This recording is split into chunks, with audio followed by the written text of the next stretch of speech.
Students of CBSE board class 12 बच्चों, जैसा कि आप सब जानते हैं कि मैंने एक सीरीज बनाई है जिसमें 30 इंपॉर्टेंट क्वेश्चंस दिए हुए थे हर चैप्टर के। अब ये एक वीडियो है जिसमें हम 50 इंपॉर्टेंट क्वेश्चंस जो होते हैं एमसीक्यूज के, उसको डिस्कस करने वाले हैं पूरे केमिस्ट्री में। सो इफ यू आपके पास एग्जाम टाइम में बहुत कम समय बचता है एमसीक्यू के लिए, तो आप सारे इंपॉर्टेंट एमसीक्यूज को यहाँ से देख सकते हैं। ये जो प्लेलिस्ट है इसकी लिंक मैं डिस्क्रिप्शन बॉक्स में डाल दूंगी, वहां से आप देख लेना। Starting with the chapter solution, some very important questions are, first one is, out of molality, molality को small m से represent करते हैं, molarity capital M, and formality and mole fraction, which one is independent of temperature, या इनमें से कौन है जो temperature से independent है। ठीक है, तो याद रखना, इसमें बच्चे कंफ्यूज होते हैं क्योंकि आपको मोलारिटी पता भी होगी, you will know how to define it, but ये हम भूल जाते हैं कि इंडिपेंडेंट ऑफ टेम्परेचर कौन सा है। तो इंडिपेंडेंट ऑफ टेम्परेचर हमारा मोलालिटी एंड काय, ये है मोल फ्रैक्शन, ये दोनों है। Next question, out which of the following condition is not satisfied by an ideal solution. Ideal solution क्या करता है, कौन सा कंडीशन सेटिस्फाई नहीं करता है, that is formation of an azeotropic mixture, याद रखना इसको। Next third one, the van't Hoff factor i accounts for, van't Hoff factor किस चीज के लिए अकाउंट करता है, extent of dissociation of solute. Next, the boiling point of azeotropic mix, just a second, azeotropic mixture of water and ethanol, water and ethanol का जो azeotropic mixture है उसकी boiling point क्या है, is less than that of the water and ethanol. The mixture shows, ये mixture क्या बताता है, अगर boiling point दोनों से ही कम है तो it shows the positive behavior from Raoult's law. Deviation दो तरह का होता है, पॉजिटिव डेविएशन और नेगेटिव डेविएशन। तो बॉइलिंग पॉइंट घट गई है तो that shows your positive deviation. Next, the molal elevation constant depends on, molal elevation constant depend करता है नेचर ऑफ सॉल्वेंट पर। ठीक है, अब हम देखेंगे कुछ क्वेश्चंस काइनेटिक्स के। You can see this equation, ये एस्टर है, हाइड्रोलिसिस हो रहा है, एसिड और अल्कोहल हमको मिल रहा है। तो what type of reaction is this, इसको देखकर हमको लग रहा है कि ये यहाँ पर दो रिएक्टेंट्स हैं। ठीक है, लेकिन ऐसे जो रिएक्शन है इसको हम कहते हैं pseudo unimolecular reaction. Next question, which among the following statement is incorrect, यानी कि फॉल्स। तो पहला है rate of zero order kinetics या reaction is independent of initial concentration, ये तो सही है। जीरो ऑर्डर का मतलब कि रिएक्शन का जो रेट है वो किसी कॉन्सेंट्रेशन टर्म पे डिपेंडेंट ही नहीं है। B, half life of third order kinetics या reaction is inversely proportional to square of initial concentration, ये भी सही है।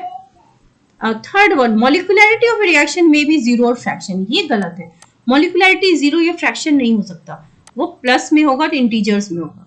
हाँ, जो हमारा ऑर्डर होता है वो जीरो हो सकता है, निगेटिव हो सकता है, फ्रैक्शन हो सकता है। नेक्स्ट, तो obviously C is the wrong answer, यानी कि हमें जो चाहिए था फॉल्स स्टेटमेंट।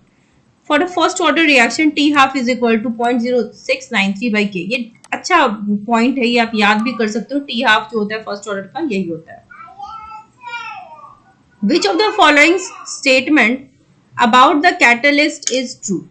कैटलिस्ट का काम क्या होता है, रिएक्शन के रेट को फास्टन करना, यानी कि एक्सेलरेट करना। तो catalyst accelerates the rate of reaction by bringing down the activation energy, तो ये हमारा करेक्ट आंसर है। Next question, question number 9, an endothermic reaction with high activation energy for forward reaction is given by the diagram। आप endothermic reaction में ये है potential energy और ये है हमारा रिएक्शन कोऑर्डिनेट, रिएक्टेंट की एनर्जी और ये है प्रोडक्ट की energy. So this is the curve for forward reaction. Next, for a chemical reaction A converted to B, it is found that rate of reaction doubles when the concentration of A is increased to 4 times. तो ऐसा order जो है reaction का वो half होता है। जब reaction का ऑर्डर हाफ है तो यहाँ पर डबलिंग हो जाती है। Now questions from electrochemistry. You can see the cell reaction of a galvanic cell. आपको याद रखिएगा गैल्वेनिक सेल का सेल रिएक्शन जो है वो ऑप्शन नंबर जो आपका डी है, दिस वन वो है। Next, Cr2O7 2 minus plus X with hydrogen gives you Cr3 plus H2O. तो यहाँ पर पूछ रहा है X क्या हो सकता है, तो X हमारा ये याद रखना, ये आयरन है Fe2+। Next, the reaction 3ClO minus gives ClO3 to Cl minus, ये कैसा रिएक्शन है? ऐसे रिएक्शन को कहते हैं डिसप्रोपोर्शनेट रिएक्शन या डिसप्रोपोर्शनेशनल रिएक्शन। ऐसा इसलिए कहते हैं क्योंकि एक ही सब्सटेंस का ऑक्सीडेशन भी होता है और साथ में रिडक्शन भी होता है, तो ऐसे रिएक्शन को हम डिसप्रोपोर्शनेशन रिएक्शन कहते हैं। Next, which of the following is a secondary cell? Secondary cell कहते हैं किसको? Lead storage battery. Next, electrical conductance through metal is called metallic or electronic conductance, and this is due to the movement of electrons. The electronic conductance depends on, electronic conductance किन किन चीजों पे depend करता है? सबसे पहला option है nature and structure of metal, इस पे डिपेंड करता है। Then number of valence electron per atom, इस पे भी डिपेंड करता है। देन टेम्परेचर चेंज, उस पे भी। तो that means all of these is the correct answer. Now questions from DNF block. Lanthanoid contraction क्यों होता है? लेंथेनॉइड कॉन्ट्रैक्शन होता है इफेक्टिव न्यूक्लियर चार्ज की वजह से। Then which block of elements are known as transition element? ये तो आपको पता होगा, डी ब्लॉक एलिमेंट्स। इसमें से कौन सा डायामैग्नेटिक है? जिंक जो है Zn2+ is diamagnetic. Which of the following is not an element of first transition series?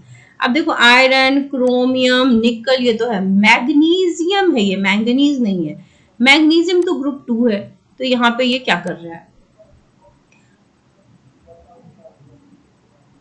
Okay, so next question, the colour of transition metal ions are due to absorption of some wavelength, this results in D transition, ये याद रखना। Now question from coordination compound. ये जो compound है K2 FeCN6 is an, ये क्या है? Double salt है, कॉम्प्लेक्स सॉल्ट है, एसिड है या बेस है? तो ऐसे कंपाउंड्स को कहते हैं कॉम्प्लेक्स सॉल्ट।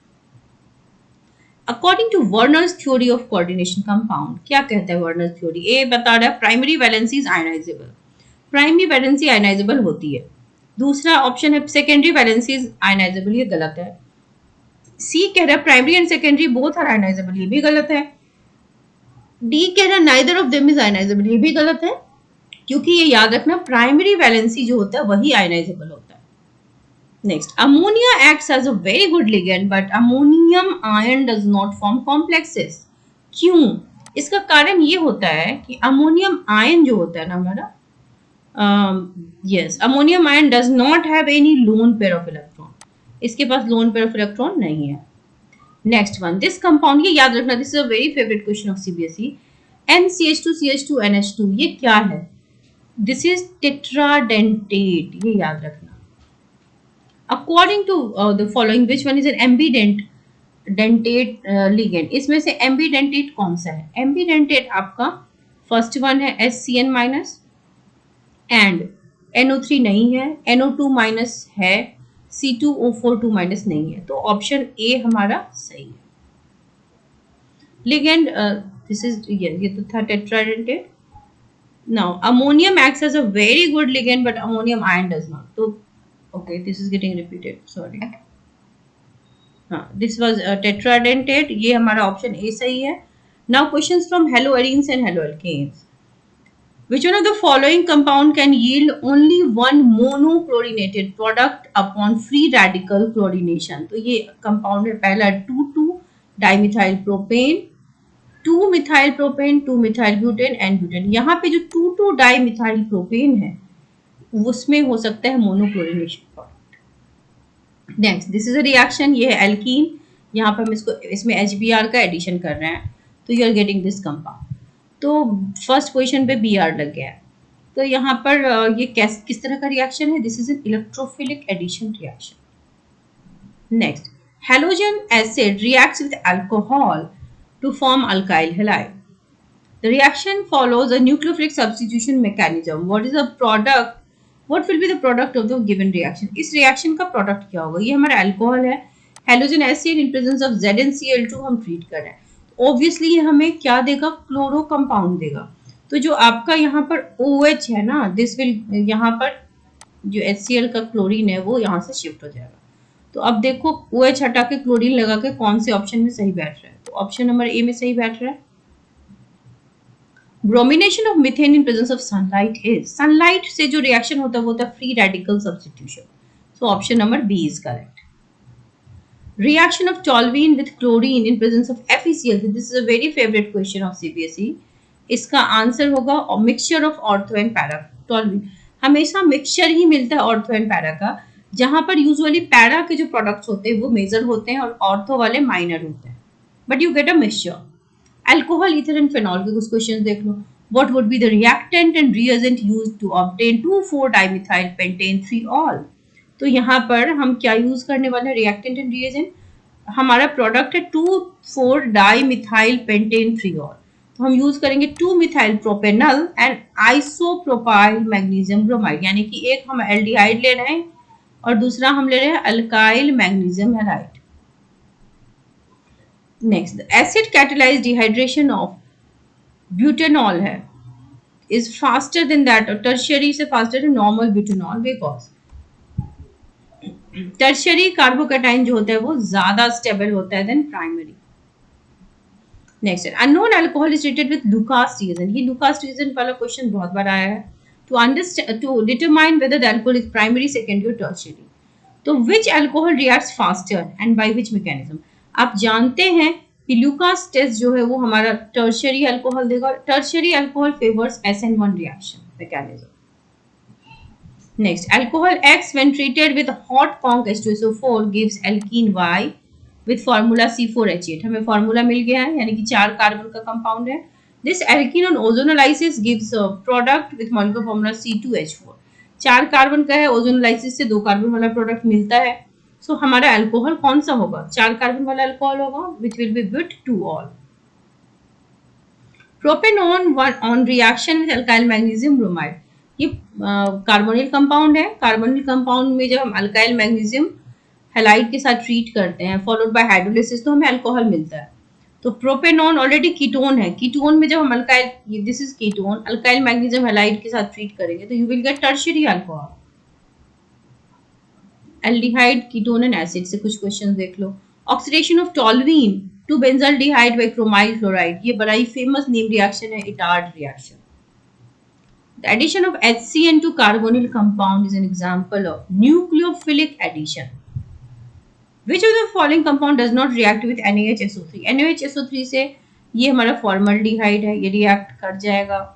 ये यहाँ पर बेंजीन रिंग है, ये वाला नहीं करेगा. ये हमारा प्रोपेनॉन है, ये कर जाएगा. ये भी कर जाएगा. एलिफेटिक है सारे, ये कर जाएंगे. ये एरोमेटिक वाला नहीं करेगा. Which one of the following compound will have a colored crystalline compound with, ये हमारा कंपाउंड है. कलर्ड क्रिस्टल किसके साथ ये देगा, विच इज हमारा ये कीटोन. आइडेंटिफाई एक्स, हमें यहाँ पर एक्स को आइडेंटिफाई करना है.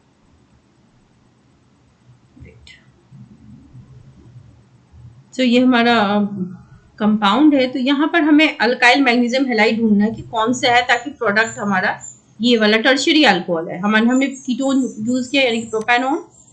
वही क्वेश्चन है लेकिन थोड़ा घुमा के, ठीक है, क्वेश्चन इन डिफरेंट मैनर. तो this is your propanone ketone और this is your tertiary alcohol. तो हमारा अल्काइल मैग्नीशियम हैलाइड क्या रहा होगा, अल्काइल मैग्नीशियम हैलाइड हमारा होगा यहाँ पर मिथाइल मैग्नीशियम क्लोराइड. अमाइंस के क्वेश्चन देख लो. Most convenient method to prepare primary amine containing 1 carbon atom less, एक कार्बन घटाना है तो Hofmann bromamide degradation reaction use करते हैं. Reduction of this isocyanide with hydrogen in presence of nickel platinum catalyst. तो हाइड्रोजन Nc को platinum से reduce करोगे तो आपको मिलेगा option number B, which is this one.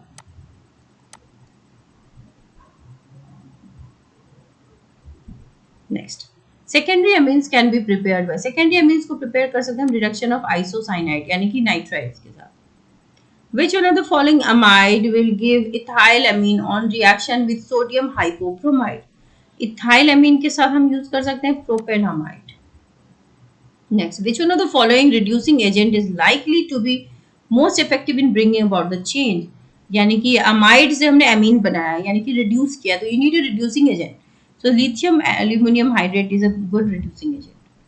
Now last chapter is biomolecules. Maltose किससे बना है, 2 मॉलिक्यूल अल्फा ग्लूकोज से बना है. Starch is compose of 2 polysaccharides. कौन से 2 पॉलीसैकेराइड्स हैं? अमाइलोज और अमाइलोपेक्टिन, जिसमें अमाइलोज 20% और amylopectin 80%। Which one of the following reagent is used to convert glucose to saccharic acid?